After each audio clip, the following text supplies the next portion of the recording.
राम राम भाइयों, क्या हाल चाल। आज हम बात करेंगे एक ऐसे कीड़े के बारे में जो आपके खेत में आ जाए तो आपका कतई हाल चाल बिगाड़ के रख देता है। जी हाँ साथियों, हम आज बात करेंगे एफिड्स के बारे में। एफिड्स वैसे तो हर टाइप की खेती के अंदर परेशानी मचाता है, लेकिन सब्जियों के अंदर खास करके इनका बहुत ही बुरा प्रकोप रहता है। देश के अलग अलग हिस्सों में एफिड्स को अलग अलग नाम से बुलाया जाता है, पर अभी नाम नहीं गिनवाने के लिए आए हैं हम आपको एफिड्स के बारे में बताने के लिए आए हैं और इन लोगों का इलाज कैसे करें ये समझाने आए हैं। सबसे पहले तो आप इस कीड़े को गौर से देखिएगा। दूर से ये कुछ इस प्रकार के दिखते हैं और ये अक्सर कॉलोनीज में रहते हैं, यानी कि एक संगठन बना के रहते हैं। एफिड्स का प्रकोप सबसे ज्यादा बरसातों के महीने में रहता है और ये लोग बहुत ही ज्यादा कड़ाके की ठंड में और 40 डिग्री से ऊपर यानी कि बहुत ही ज्यादा गर्मी में बिल्कुल भी सरवाइव नहीं कर पाते हैं। अक्सर ये आपको पत्ते के निचले भाग के अंदर छुपे हुए दिखेंगे और दूर से देखने में ये कुछ इस प्रकार की कॉलोनीज में आपको सफेद रंग या फिर काले रंग या हरे रंग के छोटे छोटे धब्बों की तरह दिखेंगे। लेकिन असली मजा तो इनको पास से देखने में है साथियों। एफिड्स के अंदर हम दो हमारे दो वाला कोई हिसाब नहीं होता भाइयों। इन लोगों को तो जितना खाना मिल जाए ये उतनी ही अपनी जनसंख्या बढ़ाए जाते हैं। साथियों, क्या आपको पता है एक अकेली मादा एफिड एक हफ्ते में 80 से ज्यादा बच्चे दे सकती है।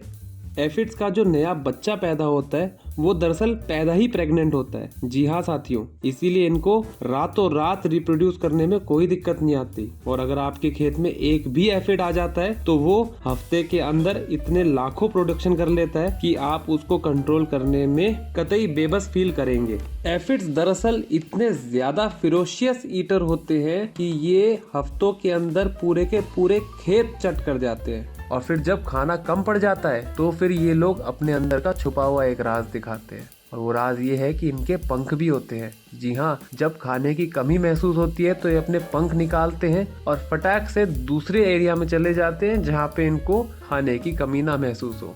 एफिड्स का मुंह नहीं होता है, इसके बजाय भगवान जी ने एफिड्स को एक स्पेशल टाइप की स्ट्रॉ दे रखी होती है जिसे स्टाइलेट कहते हैं। और जैसे कि मच्छर आपकी त्वचा से सुई चुबाकर खून को चूस लेता है, उसी तरीके से ये एफिड्स अपने इस स्टाइलेट को पत्ते की नर्व्स के अंदर डाल के सारा का सारा खाना इनका चुरा लेते हैं। ये खाना चुराने के साथ साथ पौधे के अंदर बहुत सारी बीमारियां भी इंड्यूस कर देते हैं, जैसे कि मोज़ेक वायरस। जी हाँ साथियों, अगर आपके खेत में एक भी पेड़ के अंदर वायरस आ जाता है तो ये लोग उस पौधे से पूरे खेत के अंदर बीमारी को फैला देते हैं, बिल्कुल उसी तरीके से जिस हिसाब से मच्छर डेंगू या मलेरिया को फैलाता है। एफिड्स की भूख बहुत ही ज्यादा होती है। ये लोग खाने के लिए इतना ज्यादा लालची होते हैं कि ये आधे से ज्यादा खाना तो पचा भी नहीं पाते हैं और अनडाइजेस्टेड खाने को ये अपने वहां से एज इट इज बाहर निकाल देते हैं। पर ये खाने को यूं ही वेस्ट नहीं करते हैं। दरअसल जैसा कि मैंने आपको बताया था, एफिड्स बहुत ही ज्यादा नाजुक प्रजाति है और ये किसी भी अन्य कीड़े से अपने आप को बचाने में बिल्कुल भी असक्षम है। तो इसीलिए ये अपने वहीं से ये बचा हुआ खाना निकालती है, जिससे ये अट्रैक्ट करती है एंड्स को, यानी कि चींटियों को, और ये हल्की सी बेट दे के चींटियों को अपना पर्सनल बॉडीगार्ड बना लेती है। इस थोड़े से लालच के चक्कर में चींटियां इनके आसपास ही घूमती रहती है और कोई भी आने वाले खतरे को इन तक पहुंचने नहीं देती। एफिड्स की लाइफ साइकिल बहुत ही सिंपल होती है।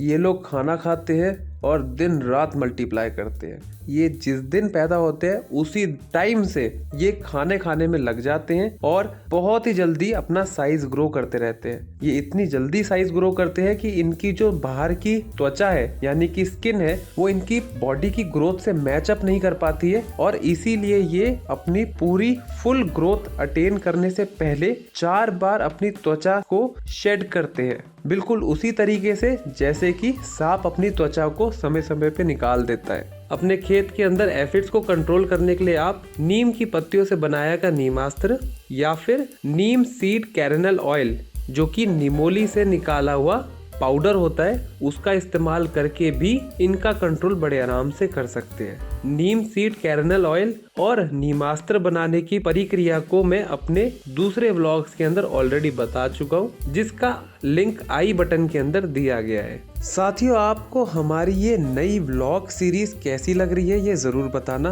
आपको अगर इस टाइप की कीड़ों पे इंफॉर्मेशनल वीडियो पसंद आ रही है तो यार कमेंट्स में लिख के जरूर बताना। अगर इस वीडियो पे रिस्पॉन्स अच्छा रहा तो मैं हफ्ते में 2 बार अलग अलग टाइप के सभी कीड़ों के बारे में जानकारी लेके आऊंगा और उनके कंट्रोल के बारे में बायोपेस्टिसाइड्स बनाना भी सिखाऊंगा। आज के लिए इतना ही, तो मिलते हैं कल सुबह 8 बजे। तब तक के लिए ध्यान रखिएगा। जय हिंद, जय जवान, जय किसान, राम राम।